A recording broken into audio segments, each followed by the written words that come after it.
வணக்கம் நண்பர்களே. தமிழ் சினிமா வரலாற்றில் என்றும் மறக்க முடியாத ஒரு காவிய படம் தளபதி திரைப்படத்தை பற்றி இன்று பார்க்க போகிறோம்.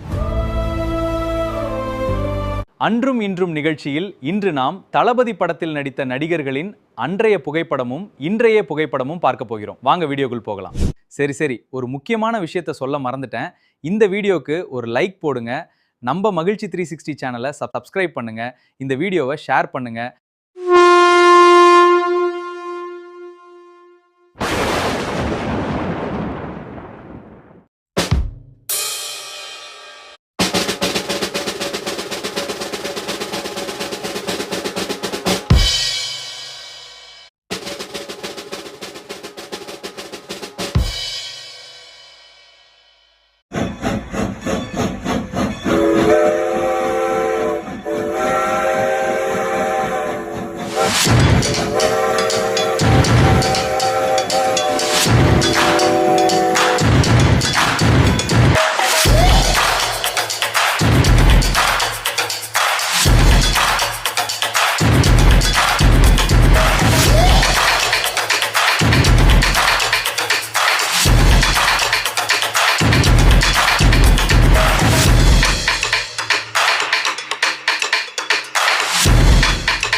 அன்றும் இன்றும் நிகழ்ச்சி உங்களுக்கு பிடிச்சிருந்தா லைக் பண்ணுங்க, ஷேர் பண்ணுங்க. மறக்காம மகிழ்ச்சி 360 யூடியூப் சேனலை சப்ஸ்கிரைப் பண்ணி வச்சுக்கோங்க. இதே போல வீடியோ நிறைய வந்துட்டே இருக்கும். நன்றி, வணக்கம்.